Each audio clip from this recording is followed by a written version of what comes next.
Mainit nga ang naging sagutan sa sesyon ng Senado kahapon matapos ipakita ni Senator Amy Marcos ang isang video presentation sa kanyang privilege speech kaugnay ng umano'y planong term extension o yung charter change. Pinalagan ito ni Senator Mig Zubiri na strike off the records ng Senadong naturang video na tinawag niya na isang propaganda at puro opinion lang. Sinuportahan naman ito ng miyembro ng minorya kabilang sina Senator Bam Aquino, Risa Ontiveros, Tito Soto at Kiko Pangilinan. Binatikos din ni Senator Raffy Tulfo ang video na tinawag niyang How Shaw. Ha? Kung galit po kayo, magsalita po siya dyan, mag-aalis siya sa gobyerno niya, mag-aalis siya sa kapatid niya, murahin niya kapatid niya. Pero wag naman niya idamay yung mga tao na walang kinalaman dyan. Katulad niya, never ako kinausap ni Senate President Soto. Never ako kinausap ng mga kasamahan ko dito about charter change. Kasi alam din nila, tutol ako. Tinanong ko din sila, wala silang kausap, wala silang kinalaman, wala silang alam sa charter change. This whole group is just nodding, shaking their heads. There is no such thing. Inday badiday na ba tayo dito sa Senado? Kaya nga sinasabi, we're a circus. I apologize to those who are watching. They think we're a circus. We are a circus because this type of language that we are pushing in this August chamber. Sa gitna ng batuhan partner, nang nasabing ang mga argumento, binuweltahan naman ni Senator Rodante Marcoleta ang motion ni Zubiri, sabay sabing wag daw siya maging balat sibuyas. Sa huli, kusang iniurong ni Senator Amy ang kanyang video presentation, pero hiniling nito sa mga kapwa mambabatas na tiyaking walang magaganap na term extension at tuloy ang halalan o eleksyon sa darating na 2028. Dahil dyan, binawi na rin ni Zubiri ang kanyang motion at iginiit na hindi papayag ang minorya na walang mangyayaring eleksyon. Ay Martes, 26 ng Mayo 2026.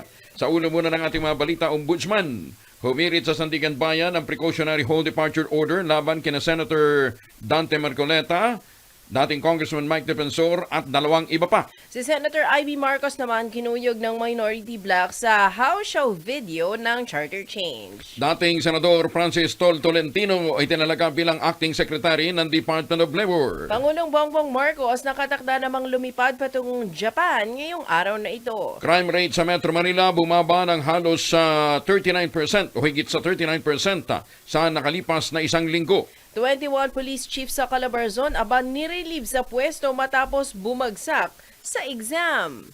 Hindi, ano yata yun? Parang evaluation yun, Ay, partner. ganun. Oo. Hindi Oo. sila nakaabot nun sa standard eh. Nako po. At detol sa gumuhang 9-story building sa Pampanga na meron pa sanang rooftop na may swimming pool. Nako po. Umabot na sa 4 na binanim na trabahador, patuloy na pinaghahanap pa. Radyo natin nationwide. Kami po ang inyong mga tagapaghatid balita. Cheska San Diego, Bobadilla. At Angelo Palmones, partner, kanta ka na lang muna habang ako nag-news. Wow, talaga naman. Yung mga pa-impromptu mo sa akin, partner, ha? Sa detalye muna ng ating mga balita, hiniling ng Office of the Ombudsman sa Sandigan Bayan maglabas ng precautionary whole departure order laban kina Senator Rodante Marcoleta, dating Quezon City Congressman Michael Defensor at mga negosyanteng sina Joseph Espiritu at Aristotle Biray. Ito'y makarang irekomenda ng Field Investigation Bureau ng Ombudsman na masampahan ang kasong plunder at indirect bribery ang mga nabanggit na individual kaugnay ng umano'y undeclared campaign donations na nagkakahalaga ng 75 million pesos. Nakatakdang magsagawa ng pagdinig ang Sandigan Bayan 7th Division ngayong araw para talakay naman ang hirit na preventive whole departure order upang harangin ang paglabas sa bansa ng mga nasabing personalidad. Samantala, sa privilege speech ni Senator Marcoleta, sinagot naman ito ang mga aligasyon laban sa kanya. Iginiit na ang mahalaga, hinaharap niyang issue sa halip na magtago at manahimik. Pero partner, yun nga ang tanong dito eh. Paano naging plunder yun? Oh. Donation naman yun. Oh. Donation yun, paano magiging plunder? Sinasama nila partner sa Sa? evidence, di ba, partner? Hindi, pero 70, donation nga eh.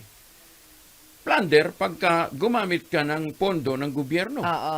Ay, Yung hindi pera talaga. Hindi naman to pondo ng gobyerno. Hindi naman sa gobyerno galing yan, partner. Donation, oo. Mm. Donation, paano magiging plunder yun? Ayun lang. Samantala, inamin naman ni Senator Risa Ontiveros na maaaring hindi mangyari sa ngayon ang muling pagpapalit ng liderato ng Senado.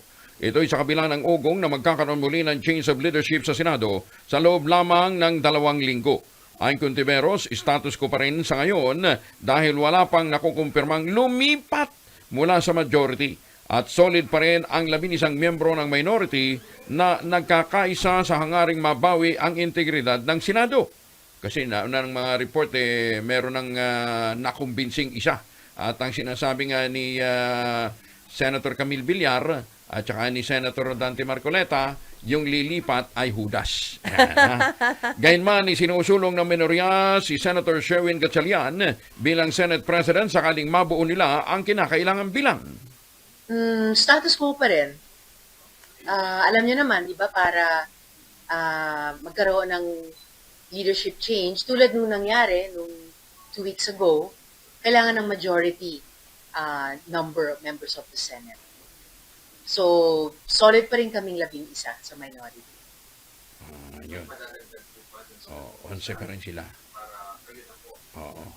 Malabo. Walang nakukumbinsin. Sa ngayon, wala pa pong naidaragdag, kaya kami sa minority ay nakatutok talaga dun sa, panunumbalik ng pagtingin ng ating mga kababayan sa atin, sa Senado, at pagpapatuloy ng mga trabaho namin sa pagsulong ng mga panukalang batas, pagsagawa ng mga investigasyon sa mga resolusyon. Ayun.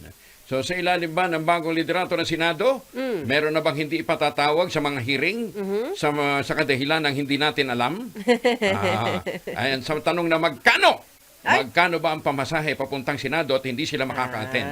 Ayan, ha? Oo. Bakit nawala sa listahan yung mga dapat na ipatawag? Nawala. Oo. Ang tanong ay magkano? Hindi, magkano nga ba ang pamasahe galing Senado papunta doon sa kanilang pinanggalingan? Bakit wala ba silang mga sariling sasakyan, partner? Hindi, tatanong lang ako, partner. Kung magkano. Ayan. Magkano ang Bakit, gas, di ba? bakit hindi sila biglang naipatawag? Ganun. Ayun. Bakit biglang nabura sa listahan? Magkano ba ang pamasahe? Baka malayo ang panggagalingan. Yun nga, oo. Hindi Mahal na daw mag-grab ngayon, partner. ang tanong nga nila ang Senado ba ngayon ay magkakaroon pa rin ng Blue Ribbon Committee? Blue Ribbon Committee? Radyo natin nationwide. Isang bagong marine research station ang itinayo naman sa Kasiguran, Aurora upang palakasin ang pangangalaga sa yamang dagat sa Philippine Rice. Ditanan balita mula sa 88.5, Radyo natin Baler mula kay Eileen Gonzalez. Eileen? Isang bagong marine scientific research station ang itinatayo ngayon sa bayan ng Kasiguran, Aurora bilang bahagi ng pagpapalakas ng pangangalaga sa yamang dagat ng Philippine Rice. Ayon sa Department of Environment and Natural Resources o DNR, umabot na sa 25% ang konstruksyon ng pasilidad na matatagpuan sa Barangay de Bacong. Kapag natapos, magsisilbi itong sentro ng marine research, biodiversity monitoring at conservation activities para sa Philippine Rice, Marine Resource Reserve at mga kalapit na mga karagatan. Sinabi ni DNR Regional Executive Director Ralph Pablo na malaking tulong ang research station upang mas mapalakas ang science-based monitoring at proteksyon sa marine resources ng bansa. Kabilang sa mga pag-aaral na isasagawa rito ang pagsusuri ng marine biodiversity, spawning grounds ng mga isda, deep sea corals at epekto ng climate change sa karagatan. Ayon naman kay Alfredo Collado, regular na minomonitor ng DNR Region 3 ang proyektong ito upang matiyak na sumusunod ito sa mga environmental standard. Ang proyekto ay iginawad sa Grand Apex Construction noong Disyembre ng taong 2025. Matatagpuan sa silangang Luzon ng Philippine Rice na kilalang mayaman sa biodiversity at mahalagang ambag nito sa fisheries, food security at climate resilience ng bansa. At yan ang balita mula dito sa 88.5 Radyo natin Baler, Eileen Gonzalez para sa Radyo natin Nationwide. Maraming salamat, Eileen. Samantala, production naman ng pangisdaan sa Oriental Mindoro ba tumaas ng 24% sa unang quarter ng taong 2026. Mula 96.9 Radyo natin Kalapan, kasama nating nagbabalita si Darwin Dico. Darwin!